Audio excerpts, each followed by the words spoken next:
Assalamualaikum warahmatullahi wabarakatuh. Perkenalkan, nama saya Indah Yanwari dengan nomor NIM 2308584, kelas 4A Sistem Telekomunikasi. Di sini saya akan membahas materi pada mata kuliah Praktikum Sistem Telekomunikasi 2, yaitu materi mengenai telkokan. Yang dimana pada pembahasan kita yang pertama, di sini saya akan menjelaskan definisi, tujuan, dan juga fungsi dari telkokan. Baik, untuk definisi dari telkokan sendiri adalah istilah yang merujuk pada pelanggan yang berhenti menggunakan layanan suatu perusahaan dalam periode tertentu. Nah, dalam konteks analisis data, kan itu biasanya dianggap sebagai indikator bahwa pelanggan beralih ke penyedia lain atau menghentikan layanan sepenuhnya. Untuk tujuan dari telkokan sendiri, yang pertama, untuk memprediksi siapa yang berpotensi churn. Ini berdasarkan data seperti lama berlangganan, jumlah tagihan, komplain, dan sebagainya. Lalu yang kedua, menentukan faktor-faktor penyebab dari churn. Misalnya, apakah pelanggan dengan kontrak bulanan lebih sering churn. Lalu yang ketiga, menyusun strategi pencegahan churn, yang dimana misalkan mengirim promo, lalu layanan VIP, diskon, dan lain-lain ke pelanggan yang rawan churn. Lalu yang keempat, ini untuk meningkatkan loyalitas pelanggan dengan membuat pengalaman pelanggan yang lebih baik. Selanjutnya, mengapa telkocan itu penting? Nah, di sini ada beberapa pembahasan gitu.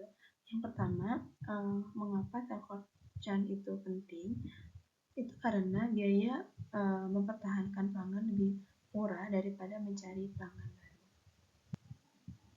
Yang dimana perusahaan bisa menghemat biaya promosi dan juga akuisisi. Dan yang kedua, churn berdampak langsung ke pendapatan, yang dimana semakin banyak pelanggan yang pergi, semakin menurun profit perusahaan. Lalu yang ketiga, menunjukkan kepuasan dari pelanggan. Ketika churn tinggi, itu sama dengan sinyal bahwa pelanggan mungkin tidak puas terhadap layanan. Yang keempat, bisa digunakan untuk evaluasi layanan. Nah, dari data churn, perusahaan tahu layanan apa yang harus diperbaiki untuk evaluasi ke depannya. Lalu yang kelima, itu membantu strategi bisnis dan juga pemasaran. Jadi misalnya ketika memberikan penawaran spesial ke pelanggan yang berpotensi churn. Nah, ini mengapa telkocan itu penting. Selanjutnya, yang kedua, kita akan membahas beberapa fitur dari telkocan.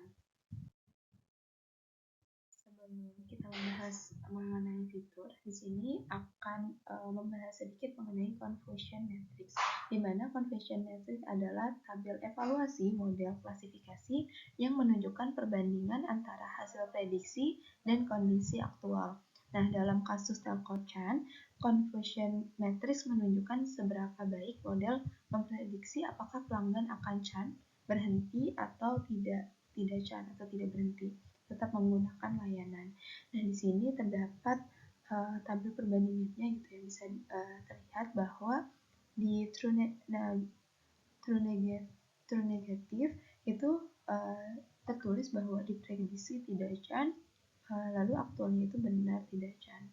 Yang dimana di sini bisa terbukti bahwa diprediksi churn padahal sebenarnya tidak churn. Nah, model salah memprediksi pelanggan yang loyal sebagai akan pergi. Nah, lalu selanjutnya itu false negative, atau yang di sini itu diprediksi churn, aktualnya itu tidak churn. Nah, ini berbahaya karena kita tidak mencegah pelanggan untuk pergi. Selanjutnya ada true positive atau TP. Nah, ini diprediksi churn dan memang benar-benar churn. Model berhasil mengidentifikasi pelanggan yang benar-benar akan pergi. Nah, yang terakhir itu ada false negative, yang dimana diprediksi tidak churn, aktualnya churn. Ini yang sangat berbahaya. selanjutnya, untuk yang ketiga, kita akan membahas mengenai data informasi. Nah, pada data informasi sendiri di sini terbagi menjadi beberapa bagian. Yang pertama itu berdasarkan fitur numerikal, yang dimana fitur numerikal itu berbentuk fitur yang berbentuk angka yang bisa dihitung, dijumlahkan atau dilakukan operasi matematis lainnya. Nah, di sini terdapat beberapa yang termasuk ke dalam fitur numerikal. Yang pertama itu ada senior citizen. Ini menunjukkan apakah pelanggan adalah warga senior. Jadi kalau misalkan 0 itu artinya bukan, dan ketika 1 berarti artinya iya. Lalu yang kedua, tenor lama pelanggan. Ini tuh dimaksudkan adalah pelanggan telah berlangganan. Jadi lamanya pelanggan telah berlangganan. Nah, ini tuh hitungannya dalam bulan. Lalu ada monthly charges, itu adalah jumlah biaya bulanan yang dibayarkan oleh pelanggan. Nah, selanjutnya yang kedua itu adalah fitur kategorikal, yang dimana fitur kategorikal adalah fitur yang berbentuk kategori atau label, bukan angka, tapi masih bisa dikodekan secara numerik. Nah, di sini terbagi beberapa yang termasuk dengan fitur kategorikal, yaitu yang pertama ada dependence. Nah, ini apakah pelanggan memiliki tanggungan anak atau keluarga, itu dilihatnya berdasarkan hal tersebut. Lalu yang kedua ada phone service, yang dimana di sini tuh terlihatnya apakah pelanggan memiliki layanan telepon. Lalu ada multiple lines, itu dibacanya apakah pelanggan menggunakan lebih dari satu jalur telepon. Lalu yang selanjutnya internet service. Jadi kalau untuk internet service itu melihat bahwa pelanggan mempunyai jenis layanan internet yang digunakan itu apa saja, misalkan DSL, fiber optik, atau lainnya. Nah, selanjutnya untuk target sendiri itu atau label klasifikasi ini churn menunjukkan apakah pelanggan berhenti menggunakan layanan atau tetap menjadi pelanggan. Nah, ini tuh dilihatnya dengan fitur churn. Baik, selanjutnya ini adalah contoh dari fitur numerikal yang dimana tadi sudah dijelaskan bahwa ini tuh menggunakan data, membaca data berdasarkan tenor, terus juga ada monthly charges. Nah, ini merupakan hasil-hasil dari pembacaan fitur menggunakan numerikal. Ini ada box plot of tenor, ada box plot of monthly charges, dan box plot of senior citizen. Nah, ini adalah hasil dari pembacaan fitur yang digunakan pada sebuah data. Lalu selanjutnya ini adalah contoh fitur kategorikal, yang dimana jika dilihat di sebelumnya itu dibaca berdasarkan angka. Nah, tetapi jika di fitur kategorikal ini berdasarkan diagram atau tabel dan lainnya. Nah, di sini yang diberikan contohnya itu menggunakan diagram batang. Nah, di sini terlihat bahwa pada fitur kategorikal tadi terdiri dari dependence, ada phone service, ada multiple lines, dan juga internet service. Ini adalah hasil pembacaan fitur menggunakan kategorikal. Selanjutnya ini adalah contoh tadi dari target churn. Ya. Terlihat bahwa di sini pengguna yang berhenti, yang yes, dan juga no, yang masih melanjutkan dan tidak churn. Selanjutnya di keempat kita akan membahas mengenai data warning. Dimana kita perlu mengetahui definisi dari data warning adalah proses membersihkan dan mempersiapkan data sebelum dimodelkan. Adapun tujuan dari data warning sendiri ini agar data lebih rapi, konsisten, dan siap digunakan oleh algoritma machine learning. Nah, di sini untuk data warning sendiri itu tuh terdiri dari tidak ada nilai nol. Nah, untuk prompt yang sering digunakan gunakan sendiri untuk membaca data tidak ada nilai nolnya itu adalah df titik is nol dalam kurung titik sum dalam kurung. Nah, lalu yang kedua, menghapus duplikat prompt. Nah, ini merupakan contoh prompt yang biasa digunakan untuk membaca menghapus duplikat. Lalu yang ketiga, ubah no internet service menjadi no. Nah, ini adalah prompt yang sering digunakan untuk membaca hal tersebut. Baik, selanjutnya yang kelima itu adalah data pre-processing, yang dimana untuk data pre-processing ini untuk melihat datanya gitu ya, ini tuh dilihat untuk menghapus kolom yang tidak relevan seperti customer ID. Lalu yang kedua untuk one hot encoding, yaitu mengubah kategori menjadi angka. Terus juga min max color, yaitu menormalkan data. Yang keempat menghapus outlier, dan yang kelima itu adalah resampling data atau over under sampling.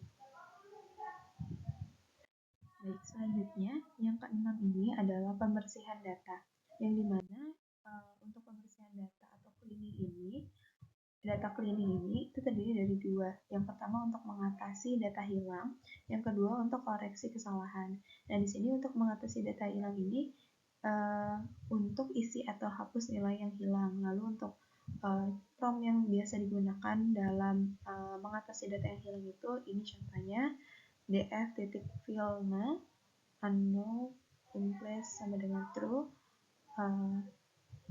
lalu df dropna ini untuk hapus baris yang ada nilai kosong, yang di atas df.fillna ini untuk isi kosong dengan unknown. Lalu yang kedua itu tadi koreksi kesalahan. Nah, di sini hilangkan duplikasi dan juga perbaiki inkonsistennya. Nah, ini merupakan prompt yang sering digunakan untuk mengatasi hal tersebut. Lalu yang ketujuh itu adalah transformasi data atau data transformation. Nah, di sini untuk yang pertama itu adalah normalisasi atau standarisasi. Jadi pastikan semua fitur berada dalam skala yang sama, yang dimana normalisasi atau standarisasi ini menyelaraskan skala fitur numerik agar model tidak berat sebelah. Kenapa hal ini penting? Karena model seperti KNN, SNM, dan juga gradient peduli pada discrete itu peduli pada skala. Nah, fitur yang besar bisa mendominasi yang kecil. Lalu yang kedua itu ada konversi format.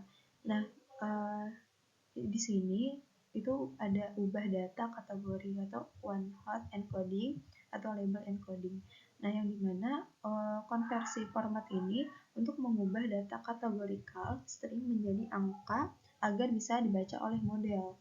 Nah, ini yang dimana one hot encoding itu buat kolom baru untuk tiap kategori, dan juga hal ini tuh cocok untuk data kategorikal dan ordinal, jadi tidak berurutan. Misalkan internet service itu terdiri dari DSL, terus juga ada fiber optic atau Oke, selanjutnya yang kedelapan ini adalah reduksi dimensi atau dimensi one-lity reduction. Nah, di sini untuk reduksi dimensi sendiri itu untuk mengurangi jumlah fitur atau tingkatkan efisiensi dan juga kurangi kompleksitas. Selanjutnya adalah pembuatan fitur atau feature engineering. Nah, untuk pembuatan fitur sendiri, di sini tuh bisa menciptakan fitur baru yang dimana mendapatkan fitur yang lebih relevan dan juga informatif. Lalu yang kedua, gabung atau pisah fitur. Nah, ini tuh untuk wawasan yang lebih luas. Dan berikut adalah contoh dari pembuatan fitur yang digunakan. Di sini pada prompt itu untuk melakukan training model berdasarkan urutan, logistic regression, terus ada KNN, Bayesian tree, random forest, SVC, KGBots dengan data spread menggunakan teknik default, lalu evaluasi model berdasarkan nilai akur. Nah, di sini merupakan pembuatan fitur yang digunakan. Selanjutnya Yang ke-10, yang terakhir ini adalah pembagian data atau data splitting. Nah, yang dimana pembuatan fitur yang dimana ini tuh untuk memisahkan data menjadi set pelatihan dan juga pengujian. Baik, sekian materi Telkomchan yang bisa saya jelaskan.